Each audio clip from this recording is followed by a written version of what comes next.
Saludos, bienvenidos a Enfoque. El presidente de Ecuador, Rafael Correa, no será candidato en las elecciones presidenciales de 2017. La Asamblea Nacional de Ecuador ha acogido la solicitud del propio mandatario de incorporar en el paquete de enmiendas a la Constitución de la República una disposición transitoria que viabilizaría la reelección indefinida solo a partir del 2021. Se trata de una de las enmiendas constitucionales que por estos días siguen suscitando un amplio debate en el seno de la sociedad ecuatoriana. Hoy en Enfoque nos centramos en el enlace precisamente del presidente Rafael Correa con sus ciudadanos y el alcance de los cambios de la Constitución de ese país, además de aprovechar para revisar el momento actual que está viviendo el Ecuador. De todo ello vamos a hablar con Elena Martínez, periodista especializada en información internacional. Bienvenida. Bienvenida, gracias por la invitación. También saludamos en este momento del programa a Alejandro Cuarán, es activista social. Es un placer que nos acompañe. Hola, muy buenos días. Gracias por la invitación. Gracias también por aceptar nuestra invitación de hoy, Sonia Alda, experta en América Latina. Muchas gracias, Joaquín. Y nos acompaña, y también saludamos, a Diego Sánchez de la Cruz, periodista. Un gusto que esté con nosotros. Encantado. Pues precisamente como les avanzábamos, el presidente de Ecuador, Rafael Correa, no se postulará a la reelección en 2017.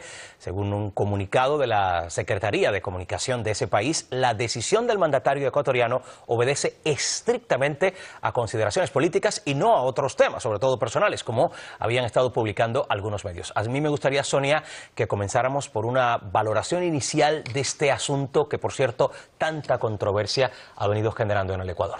Bueno, a mí me parece que es muy interesante y sobre todo muy buena noticia. Sería ejemplarizante en tanto en cuanto no es muy común en la región. Es decir, aquel presidente que propone o elecciones sucesivas según la circunstancia constitucional que contemple el país o reelección indefinida, se postula como tal para asegurarse la continuidad en el poder. En este caso, si verdaderamente, eso está por concretarse, renunciara a aspiraciones presidencialistas, bueno, como digo, sería excepcional. El caso de Correa me parece que es realmente positivo, ¿no? Vamos a valorar el punto de vista de Elena, una vez conocida esta noticia que, insisto, es uno de los grandes titulares, ya no solo en Ecuador, sino en varios países de América Latina.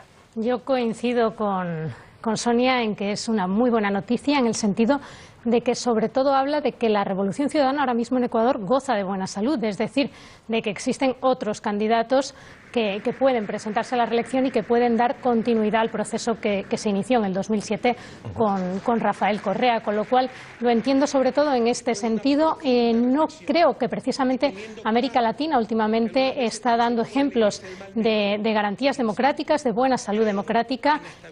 Cristina Fernández de Kirchner tampoco se pudo presentar a la reelección en Argentina, Pepe Mújica tampoco. Y eso contrasta, por ejemplo, con países como aquí en España, que hemos tenido, por ejemplo, de presidente a Felipe González durante 14 años. Entonces, aquí no existen esas limitaciones, sí existen en América Latina y se están dando sobre todo en gobiernos de cambio, gobiernos de izquierdas en América Latina, y creo que eso hace que goce de muy buena salud, no solo la democracia ecuatoriana, también otras de su entorno. Vamos a acercarnos ahora al punto de vista de Diego Sánchez de la Cruz.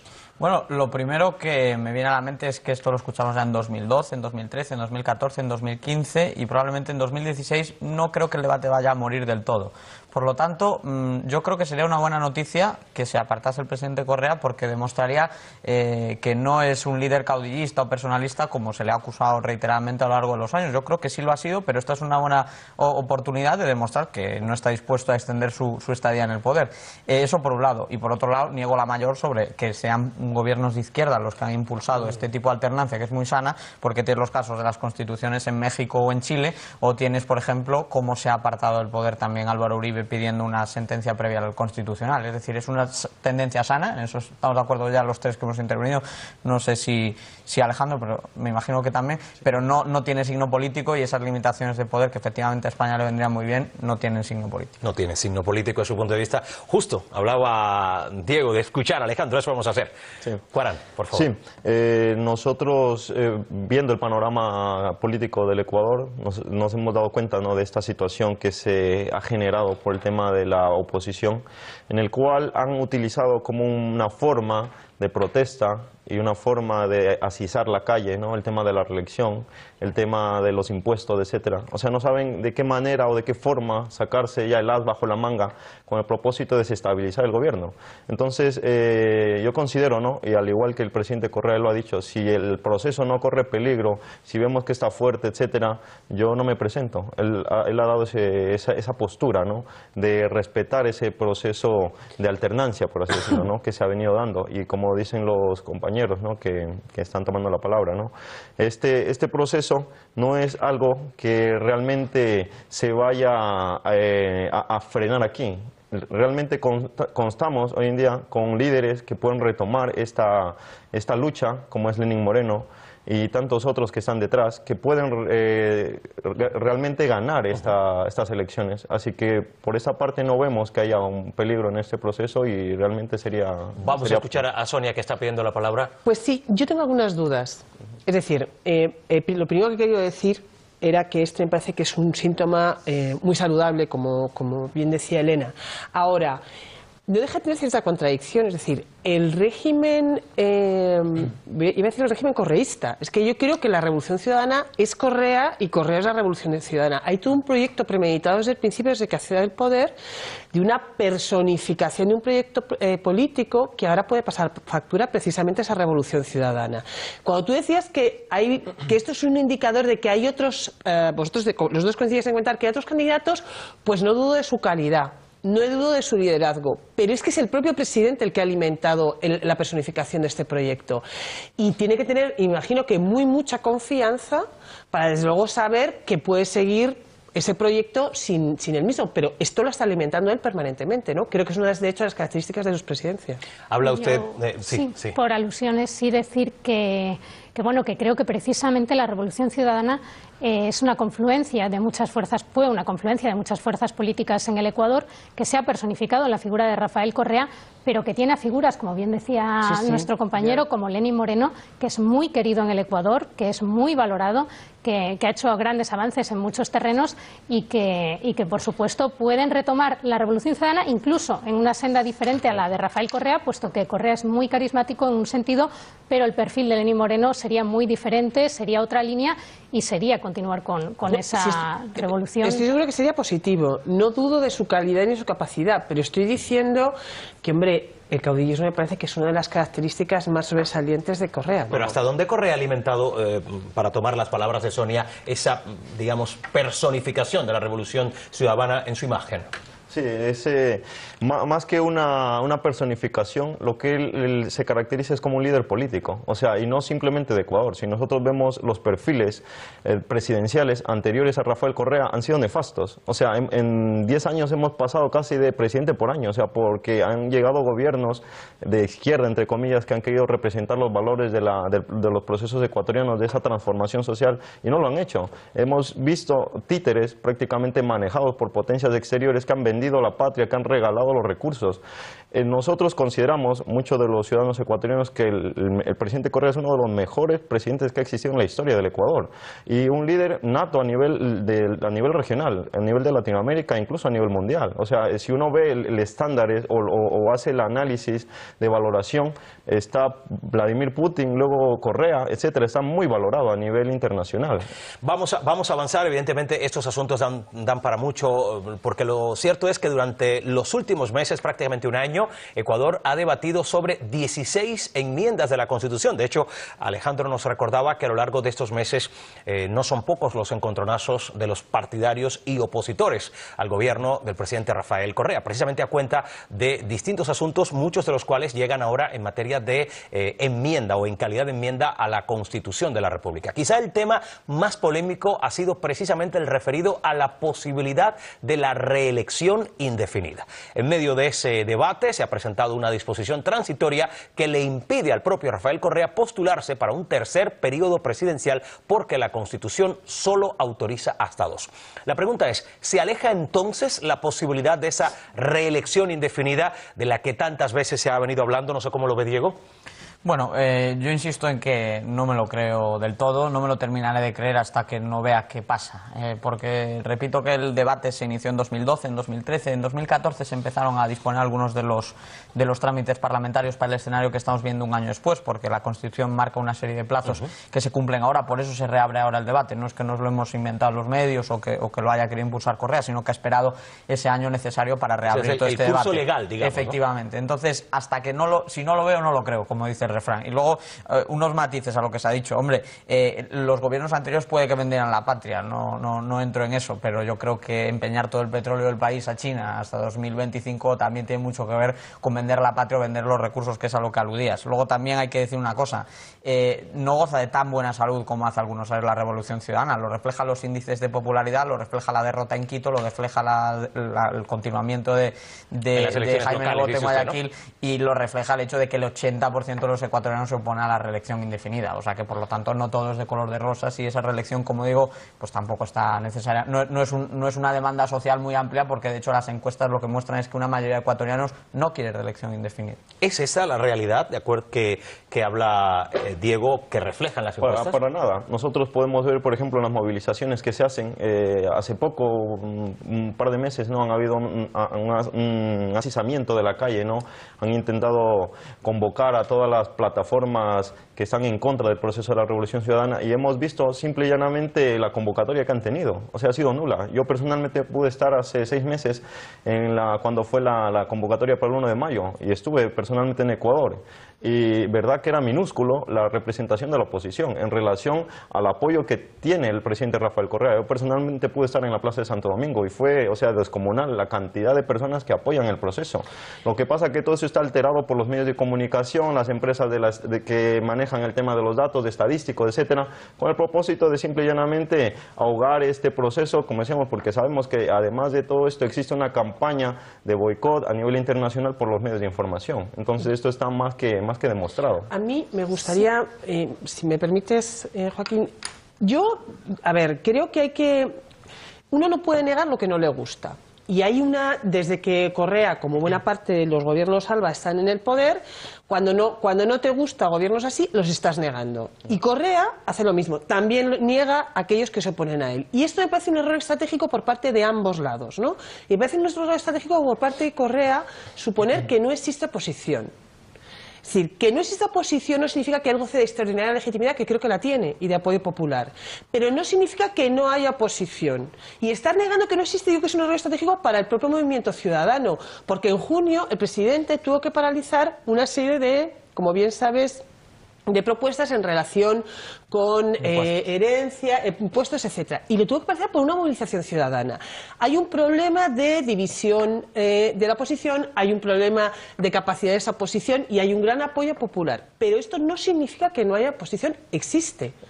Pero en todos los países, quiero decir, hay una oposición, no decir que quiero decir, las tensiones... un complot de la prensa, porque es que hay ciudadanos que se niegan. Vamos a escuchar. Elena, no me imagino que haya querido decir que es un complot, sino que, en cierta medida, interpretando las palabras de Alejandro, que la prensa alimenta ese punto de vista. Es lo que creo entender, ¿no? Elena, por favor. En eso estoy completamente de acuerdo con él. La prensa ha agrandado ciertas tensiones dentro de agentes sociales del Ecuador, que son completamente normales en cualquier país. Evidentemente, nada es un camino de rosas y todo tiene sus obstáculos, pero la oposición ahora mismo en Ecuador no es un problema para la Revolución Ciudadana real, puesto que aparece bastante dividida y la derecha tiene poca credibilidad a día de hoy. El apoyo a Rafael Correa sigue siendo muy alto, por lo que nos encontramos con tensiones que encuentro completamente normales, incluso muy inferiores a las que se dan en países ahora mismo europeos. Estoy de acuerdo contigo. O sea, todo lo que has dicho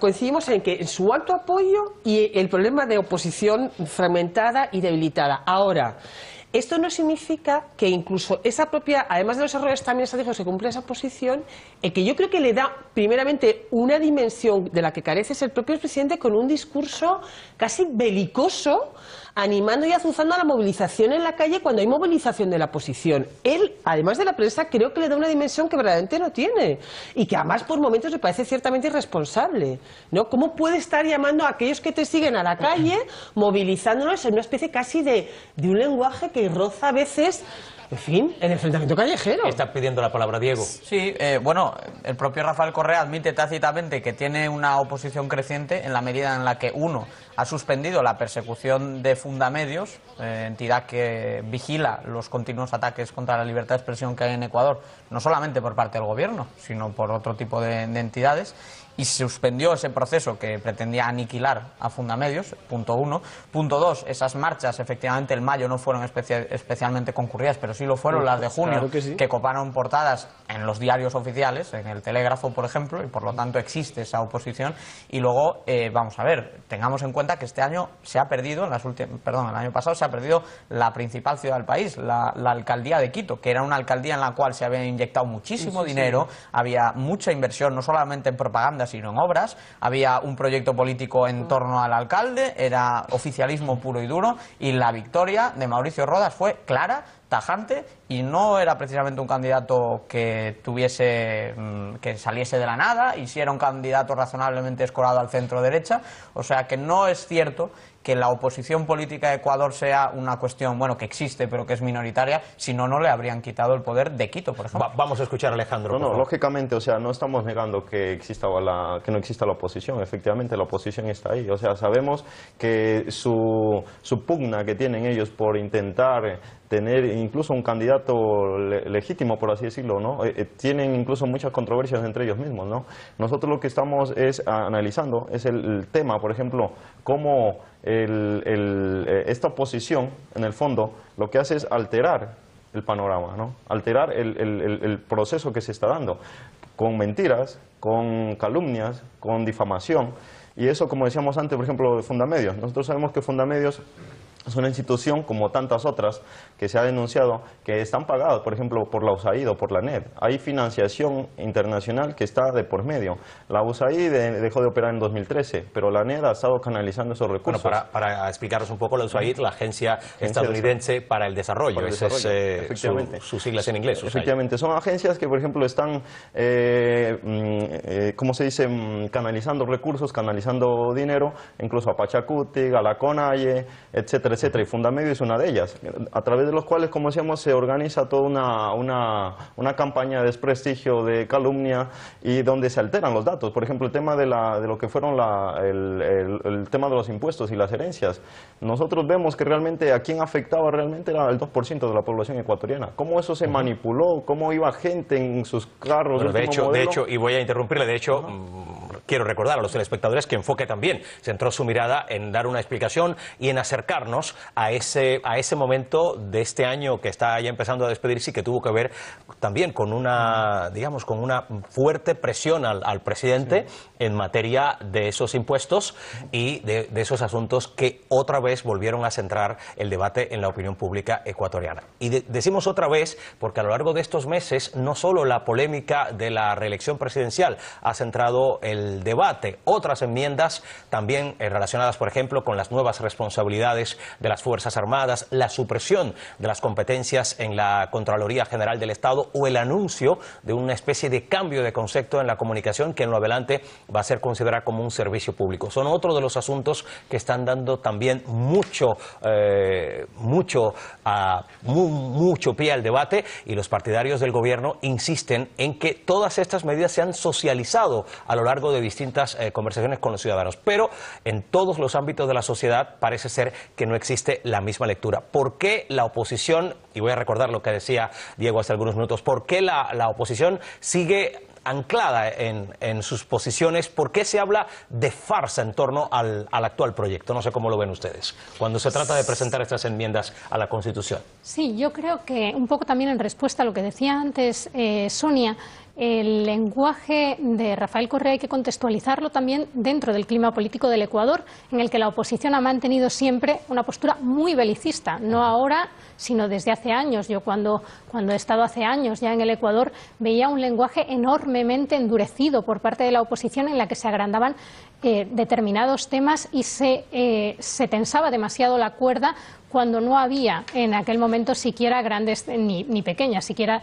tensiones en el país. Por lo tanto, hay que entender también el lenguaje y la estrategia del presidente Correa dentro de ese contexto. No lo podemos analizar aquí. Y en el sentido que venías apuntando de las manifestaciones, sí, también creo que el tema, por ejemplo, de los impuestos que se dio en junio, que también estuve precisamente en ese momento allá, creo que se desinformó sobre aquel tema. Creo que aquellos impuestos gravaban realmente a una clase minoritaria del Ecuador, a una élite, y se dio a entender al país de que se iba a gravar a la clase media cuando realmente no se estaba haciendo con ese sentido, sino incluso con el contrario. Entonces, creo que sí, que los medios de comunicación juegan, como mi compañero bien ha dicho, un papel muy importante en ese clima.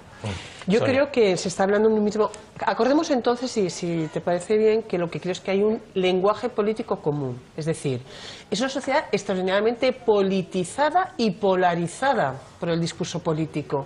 Y es verdad, es decir, se está utilizando un mismo lenguaje y ese lenguaje que utiliza el presidente no es muy distinto del que utiliza la oposición. El problema es que el presidente es mucho más peligroso que lo utilice. Es decir, a mí me produce cuanto mínimo inquietud estar oyendo a un presidente desde el Palacio Presidencial arengando a las masas para que en la calle se defienda el proyecto de la Revolución Ciudadana. A mí me preocupa, porque es verdad que está hablando el mismo lenguaje, pero un presidente creo que está en otra posición distinta a la de la oposición. En cuanto a las medidas que están adoptando, el tema de las Fuerzas Armadas implicadas en la seguridad social me parece un gravísimo error. Un gravísimo error que además se está reproduciendo en buena parte de la región y que me parece que va a dar un proceso de militarización de la seguridad interior, sobre lo que habría que tener muchísimas precauciones, y a mí me preocupa mucho. Máxime cuando originalmente la Constitución vigente ecuatoriana contempló una separación radical entre la seguridad interior y exterior, contemplando precisamente los problemas que podía haber en ese sentido. Constitución, digo, de la Revolución Ciudadana. En cuanto a la supresión de la Contraloría o limitar sus funciones, hombre, pues a mí me parece un problema, ¿no? Y lo que se puede interpretar es como un problema de transparencia. Y se busca opacidad, como dicen desde la oposición, Alejandro. Yo primeramente también quisiera matizar un punto, ¿no?, en concreto, y nosotros lo podemos ver también con el panorama político español o de distintos países de Europa. Realmente la oposición en Ecuador no existe tal cual, no hay oposición, hay obstrucción del proceso. Entonces eso nosotros también tenemos que tenerlo claro. Si realmente hubiese una oposición, sería personas, por así decirlo, no ecuatorianos, que no están de acuerdo con determinados puntos, pero empujarían para sacar este país adelante. Intentarían apoyar los procesos de cambio y de desarrollo que se están dando y que se han venido dando durante este tiempo, de estos 9 años que está Rafael Correa en el poder. Sin embargo, ellos se oponen por oponerse a todo. O sea, eso no es oposición, es obstrucción del proceso. Ellos han estado en el poder, son gente que tienen sus viejos anclajes en las viejas políticas. Ellos han gobernado el país por más de 30 años. ¿Dónde están los resultados productivos que han hecho? Voy a insistir. No es una palabra muy bonita. Cuando dices no a que detengan la fiscalización, cuando dices no a la militarización y criminalización de la protesta, cuando dices no a la reelección indefinida, cuando dices no a venderle todo el petróleo de tu país para décadas a China, cuando dices no a cuestiones que están afectando al bienestar de toda esa gente.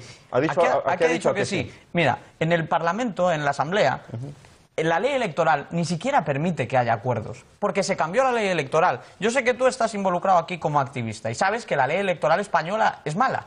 Allí, el régimen de Correa la ha adoptado para pasar de una mayoría que sería simple a una mayoría absoluta después de las últimas elecciones legislativas. Por lo tanto, la posibilidad de acuerdos en la Asamblea es nula, porque el propio cambio en la ley electoral ha impedido que haya acuerdos a nivel parlamentario. Vamos a escuchar la respuesta de Alejandro. No hay acuerdos porque efectivamente, como decíamos antes, ellos tienen una tendencia y un objetivo anclado. O sea, ellos no van a acordar nada porque simple y llanamente no les interesa. Además, tampoco tienen, como decimos, el respaldo, por así decirlo, para poder acordar. Entonces, claro, pero ¿sabes qué pasa? Que esto es un juego democrático. Y tú puedes tener la mala suerte, y estoy de acuerdo contigo en que podemos ser lo más críticos que sea posible con la oposición ecuatoriana.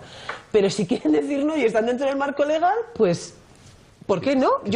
¿Qué es obstrucción? Bueno, ya, pero es que es legítimo. O sea, una cosa es llamar a todo lo que yo me oponga que es obstrucción, a decir que es oposición. Es que a mí me parece que es diferente. Entonces, yo, mientras estén dentro del marco democrático y constitucional, pues nada, bueno, iba a decir que obstruyan, que se opongan. Es que a mí me parece muy legítimo. Es legítima esa oposición, en opinión de Sonia, pero yo preguntaba antes si ese señalamiento de opacidad premeditada que hace la oposición al Estado es real? Yo creo que es totalmente falso. En ese sentido, la oposición está planteando la situación como si el gobierno ecuatoriano no permitiera la existencia o la posibilidad de disensión dentro del país. Se permite al mismo nivel que se puede permitir en cualquier otro Estado democrático de nuestro entorno, del entorno en América Latina y también aquí en Europa, por supuesto. Creo que el tema, por ejemplo, de la implicación política, que decías, está muy politizado. Creo que eso sería una fortaleza en todo caso. Tengamos en cuenta que ahora mismo se está debatiendo en Ecuador una disposición transitoria a una enmienda constitucional. Quiero decir, eso ya en sí supone salud democrática, puesto que están hablando de algo aquí en España. Se modificó la Constitución sin consultar a la ciudadanía, pero ni siquiera se debatió en los medios, ni públicos ni privados. Prácticamente no hubo debate. Es lo mismo. No hubo debate. Porque en se están Ecuador proponiendo está habiendo reformas debate sobre una constitucionales, disposición pero hasta donde ha transitoria. trascendido, en los últimos 10, 12 meses se han ido produciendo reuniones de debate con la ciudadanía para que las personas ofreciesen sus propuestas en torno a las enmiendas. Claro. Lo que marca la Constitución es que las reformas constitucionales se sometan a consulta popular. De eso se no habla. la somete Pero Correa se habla de porque consulta. sabe que la pierde. ¿Por qué se está exigiendo una consulta popular?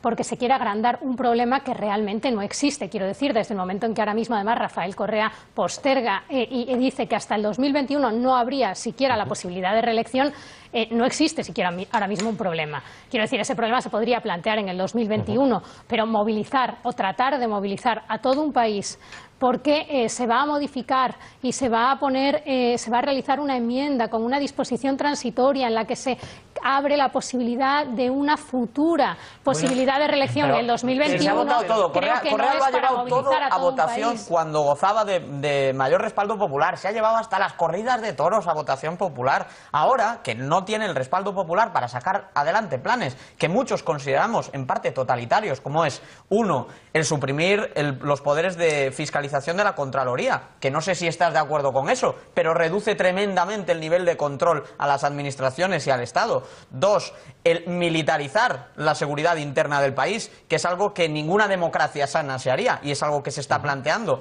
Tres, la cuestión de restringir el alcance de las consultas populares, que es precisamente lo que estamos hablando, de que se puedan votar esos cambios. Has puesto el ejemplo de España, que me parece muy bien, que no se votó esa reforma constitucional, y lo que está pasando en Ecuador es exactamente lo mismo. Y además... No sé si es el punto de vista de él. Vamos a escuchar también a Alejandro, Sí. que hace rato no le escuchamos. Sí, en agosto del 2011 efectivamente se hizo esa modificación al artículo 135 de la Constitución, donde el Partido Popular y el PSOE pactaron en secreto, por así decirlo, ¿no? Pero centrémonos en Ecuador, insisto. Sí, es para traspolar el panorama, ¿no? Cómo ellos modificaron ese artículo donde priorizaron el pago de la deuda al gasto ciudadano, prácticamente. En Ecuador, si nosotros vemos el proceso que se está haciendo, simple y llanamente es un proceso de reestructuración o de reorganización, acorde a las condiciones que el Ecuador está pasando por ese momento. Nosotros, si bien vemos, por ejemplo, en el tema de la economía o el tema del desarrollo que se tiene, efectivamente no es el mismo de hace 5 o 10 años atrás. Efectivamente se tiene que ir acondicionando a las circunstancias, a la actualidad del momento. Entonces, efectivamente es necesario de que se vayan haciendo esas rectificaciones. De todas maneras, y hablando de esa consulta popular, la coordinadora de Movimientos Sociales por la Democracia y el Socialismo, que agrupa nada más y nada menos que a 152 organizaciones sociales del Ecuador, acaba de mostrar su apoyo rotundo a las enmiendas constitucionales y no contemplan la opción de la consulta. Habrá que seguir con lupa qué se decide en ese sentido, porque independientemente de las controversias que subyacen en lo referido al apoyo de los ecuatorianos a las enmiendas constitucionales, con Rafael Correa fuera de la lid electoral para el 2017, cabría preguntarse, ¿la oposición tiene ahora o tendría ahora más espacios en la ruta hacia las próximas elecciones presidenciales, Elena? No creo que ahora mismo la oposición dentro del Ecuador tenga un proyecto de país suficiente como para plantear una alternativa seria a la Revolución Ciudadana en el 2017. De hecho, hablaba él antes hablaba Diego antes de la economía. Los datos económicos son positivos incluso a pesar de la crisis financiera internacional que luego está vamos a incluso hablar esos América datos, Latina. vamos Entonces, a centrarnos en esos datos, pero de todas maneras, insisto, miremos a la oposición. ¿Lo tiene más fácil, para decirlo de otra forma, la oposición ahora que Correa podría no presentarse a la reelección? Bueno, cuando miras las encuestas puedes ver que Correa, si se presenta de nuevo, que en principio no va a ser el caso, pero ya digo que yo no me lo tomo en serio hasta que no lo vea, si se presenta tiene efectivamente una prima de popularidad que le permitiría ganar las elecciones de nuevo. Cuando quitas a Correa de la ecuación y pones o a Lenín Moreno o a Jorge Glass, tienes a dos candidatos que pueden optar a ganar las elecciones y tienes a Guillermo Lasso convertido en el líder de la oposición con algunas opciones también de ganar las elecciones. Las encuestas en concreto que yo he podido ver colocan a Lasso por delante de Glass y muy cerca de Lenín Moreno, un poco por delante de Lenín Moreno. Luego, evidentemente, si entrases en campaña a lo largo de un año, habría que ver si Lasso emerge o no es capaz de subir su apoyo y si Glass y Moreno, con el apoyo de toda la maquinaria de propaganda del Estado en manos del gobierno, como sabemos, pues le da suficiente alcance. Por lo tanto, si no está Correa, hay contienda, y si está Correa probablemente es difícil que la haya. Lo que sí es cierto, yo creo que hay que subrayar que no está tan fragmentada la oposición como se solía decir. Vamos a centrarnos en la oposición, pero será a la vuelta de este análisis que nos gusta hacer siempre en Enfoque. Profundizar es bueno, pero también vamos a mirar ahora a ese reflejo que están teniendo en varios medios de comunicación la noticia de la ausencia de Correa en la próxima campaña para la presidencia del país. Así que lo vemos a continuación en nuestro Enfoque de Prensa.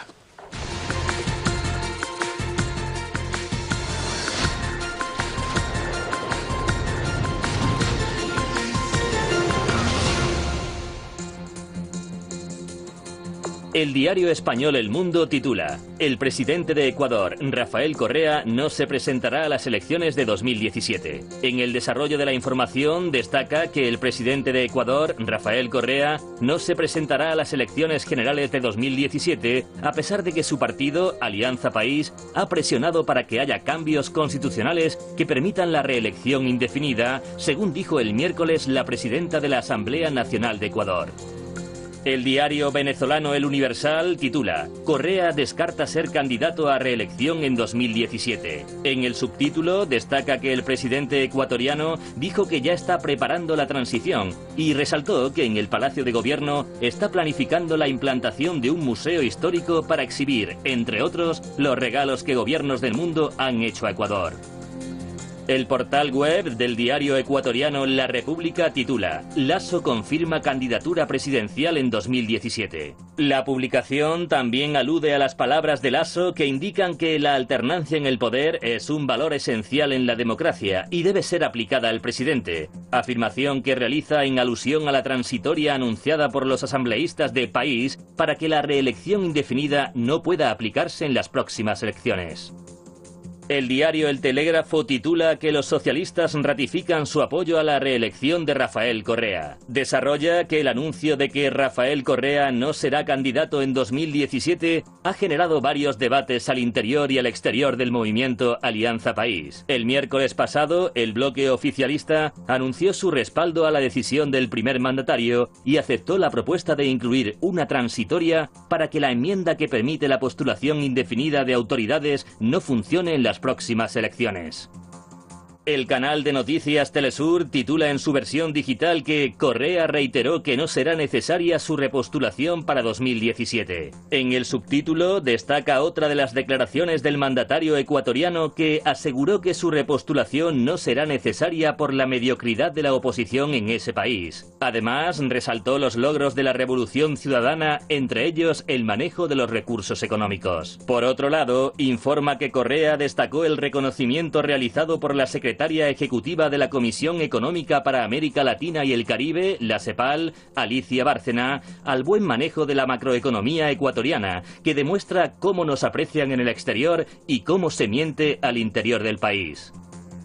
El diario ecuatoriano El Universo titula: la SECON, la Secretaría de Comunicación de Ecuador, dice que la renuncia de Rafael Correa a la reelección es por motivos políticos. Sobre las informaciones de que Correa ha asegurado a su colega boliviano Evo Morales que no irá a la reelección por razones familiares, La Secretaría de Comunicación ha querido aclarar de fuente primaria y al margen de interpretaciones que la decisión del primer mandatario ecuatoriano obedece estrictamente a consideraciones políticas frente a un escenario de candidaturas de oposición debilitadas.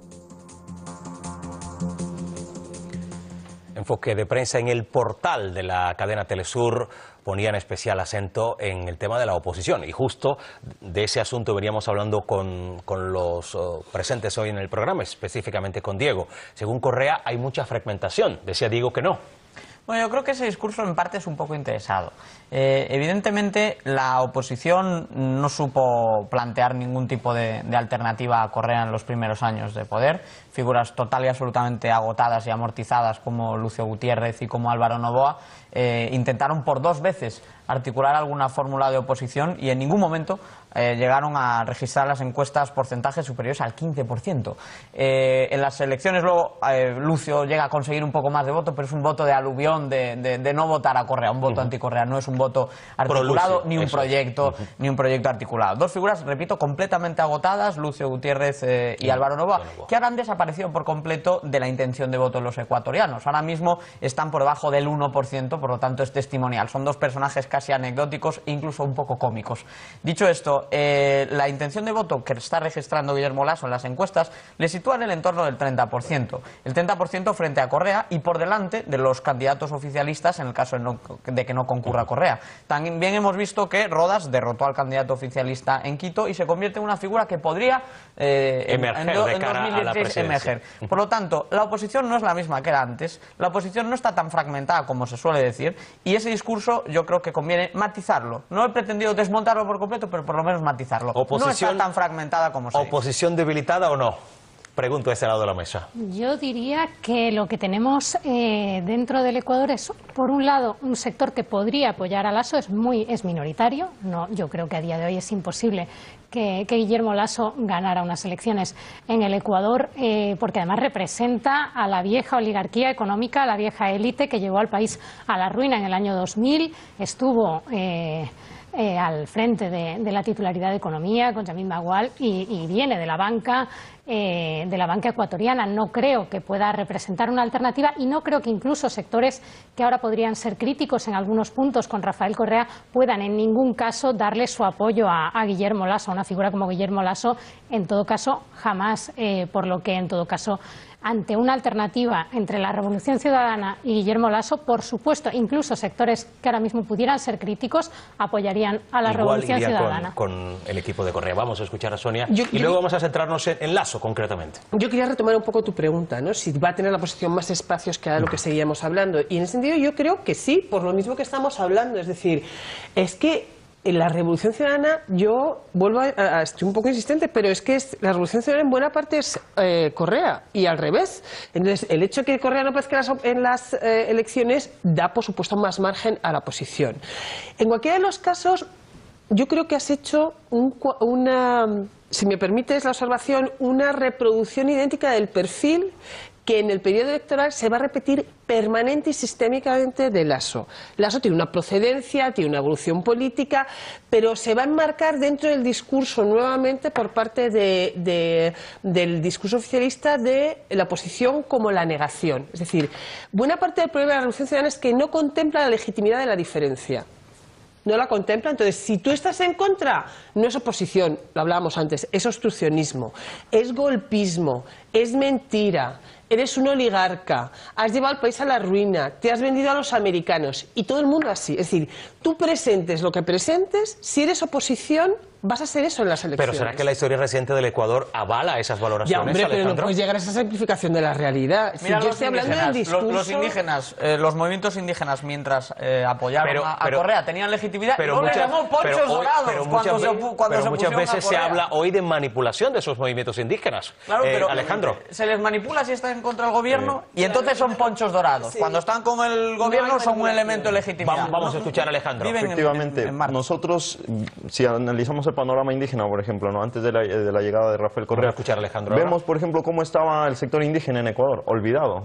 Que su idioma, ¿acaso se valoraba en los colegios? ¿Acaso se daba valor a las etnias, etcétera, etcétera? Para nada, estaban totalmente olvidados. Y era esa gente la que luchaba por sus derechos y reivindicaba constantemente a esos gobiernos nefastos el olvido con el que estaban. Si nosotros vemos, por ejemplo, las infraestructuras, el acceso a la salud, el acceso a los bienes de primera necesidad, eran nulos prácticamente, eran los sectores más olvidados del Ecuador. Cuando llega Rafael Correa, ¿qué hace? Son los primeros sectores en rescatar, en llevarles vías, en llevarles medicina, en llevarles educación, etcétera, etcétera. Tanto así que hoy en día cualquier ciudadano ecuatoriano puede acceder a una universidad de primer orden, por ejemplo, y con becas o incluso en el propio Ecuador.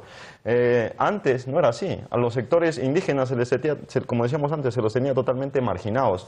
¿Qué ha sucedido con este proceso de desarrollo y de cambio que se ha venido dando? Han ido surgiendo nuevas clases sociales, clases medias, que parece que se están olvidando de dónde proceden, que se han olvidado la realidad que tenían antes de la llegada de Rafael Correa. Se han aburguesado, ¿no? Sí, claro, y de eso está eternamente agradecido toda tu vida. Nos ha soltado un discurso político magnífico. Pues vamos a escuchar, hablando de discursos políticos, políticos, vamos a escuchar el discurso, o por lo menos me gustaría escuchar de los presentes con qué posibilidades ese discurso político de Guillermo Lasso puede calar en los ecuatorianos, el líder del movimiento Creando Oportunidades, creo.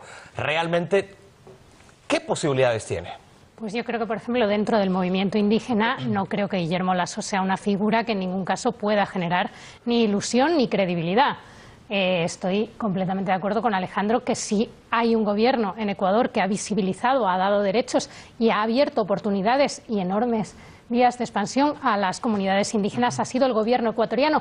Algunas, por supuesto, y entre ellas la CONAIE, se han posicionado contrarias al gobierno en muchos temas, pero eso no significa que pudieran darle su apoyo tan fácilmente a movimientos y a personalidades de derechas como Guillermo Lasso. Pero, ¿qué pudiera ser importante para Lasso como carta de presentación para abrirse paso? Yo creo, Elena, que igual no conoces, por ejemplo, a Auqui Tituaña, ¿no? Una de las figuras clave de Creo, uno de los líderes indigenistas de Ecuador, y que no solamente es un líder indígena, sino que iba a ser su binomio electoral en las anteriores elecciones y no pudo concurrir por una cuestión administrativa. Una cosa es que determinados líderes le entreguen el apoyo y otra cosa es que el movimiento indígena lo haga. No, bien, pero evidentemente si vamos a pensar que, por ejemplo, que el apoyo de un líder indígena, como puede ser Lourdes Tibán o el de Auqui Tituaña, a una opción política no va a mover ningún tipo de voto dentro de comunidades de las que son representantes, yo creo que estamos viviendo en Marte.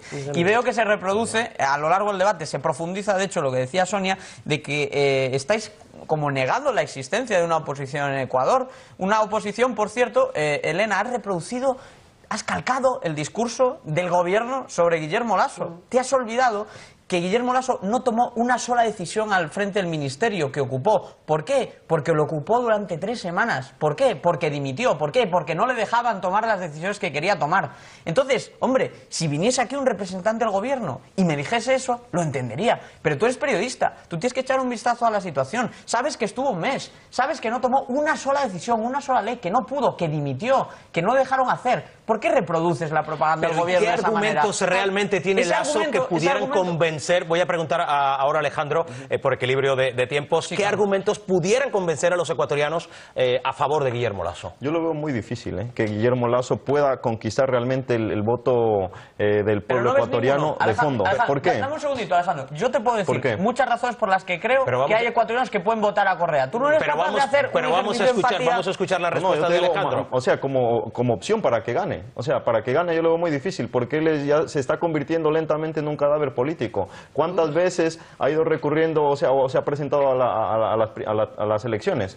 Y se seguirá volviendo a presentar. ¿Por qué? Porque simple y llanamente su discurso o el discurso que ellos llevan hacia el ciudadano o hacia la gente realmente necesitada son discursos que no coinciden con las verdaderas necesidades del pueblo ecuatoriano. Bueno, por cierto, Lasso ha anticipado, pero me gustaría decir por lo menos algunos elementos del discurso de Lasso, que ya ha anticipado que de llegar a la presidencia va a firmar acuerdos comerciales con Europa, con Estados Unidos, con Asia, y da la sensación de que ahora mismo Ecuador está de espaldas a la inversión extranjera. No sé, ¿cómo lo ven ustedes, Elena? Efectivamente, Joaquín, yo creo que, por un lado, vamos a ver, en el tema económico, Guillermo Lasso representa el neoliberalismo y representa las recetas de los países hegemónicos tradicionalmente en el neoliberalismo, como son Estados Unidos y como es la Unión Europea. Guillermo Lasso no representa una alternativa económica para el Ecuador. Tomaría o no tomaría más o menos decisiones cuando estuvo al frente del ministerio, pero lo cierto es que las propuestas que realiza no se diferencian en nada de las que llevaron al Ecuador en su día al feriado bancario, con lo cual lo que estamos hablando es de una figura que no propone ninguna alternativa novedosa. En cambio, el gobierno de Rafael Correa a nivel económico ha hecho enormes avances y aunque ahora se encuentra en un periodo un poco más ralentizado, la economía del Ecuador sigue gozando de buena salud y sigue estando entre las mejores de América Latina. Recordemos que Ecuador venía de ser uno de los países más pobres de toda América Latina, estaba entre los 3 más pobres. Sonia. Sí, yo no quiero negar, yo no quiero negar ninguno de los logros y particularmente sociales, en educación extraordinarios, en redistribución importantes, en reducción de pobreza. No voy a negar ni uno de los único de los méritos que además comparto del gobierno de Correa. Ahora, es que a lo mejor hay gente que le gusta el régimen neoliberal. Quiero decir, cuando decís que es que no hay alternativas, sí que la hay.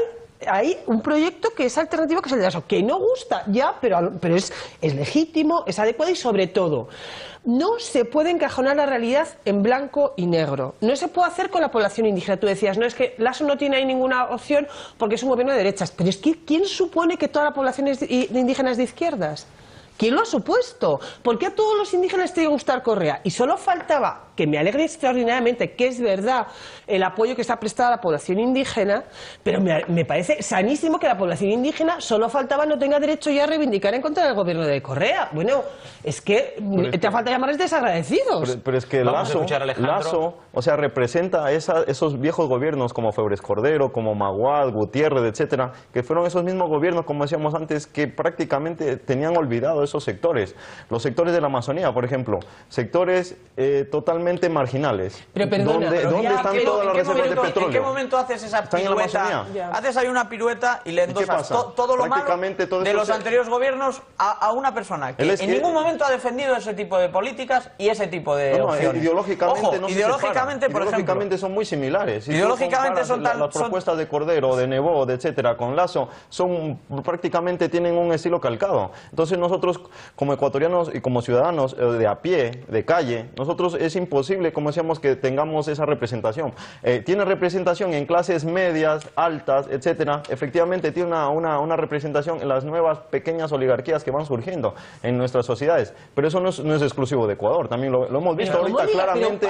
Lo vemos claramente en lo que ha sucedido, por ejemplo, en Argentina. Élites económicas que copaban los poderes mediáticos, sociales, políticos incluso, es decir, copaban todos los poderes porque mantenían el poder económico en el Ecuador. Era una pequeña élite que tenía el poder económico y que a través del poder económico consiguió acaparar en torno suyo el poder mediático, el poder social. Bueno, ya que están hablando de poderes económicos, me gustaría introducir algunos datos que no me los invento ni los traigo de casualidad, y son datos de la Comisión Económica para América Latina y el Caribe, CEPAL. Se ha venido hablando también de las declaraciones de su secretaria ejecutiva, Alicia Bárcena, que curiosamente elogia las medidas aplicadas por el gobierno ecuatoriano. No estamos hablando en ningún momento de un organismo de izquierdas. Lo cierto es, estamos hablando de un organismo económico. Según cifras de la CEPAL, Ecuador tiene la tasa de inversión más alta de la región. Ahora mismo ocupa el 15% de su Producto Interior Bruto. Con estos datos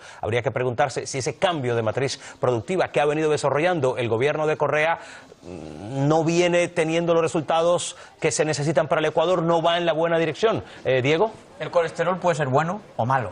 La inversión puede ser buena o mala. En el caso de la inversión en Ecuador, se ha disparado el peso de la inversión pública hasta un punto insostenible, porque ya vemos cómo el gobierno está aplicando paquetazos y recortazos como los que tanto criticaba. ¿Por qué? Porque era insostenible. ¿Por qué? Porque venía la burbuja petrolera. ¿Por qué? Porque no era una inversión sostenible.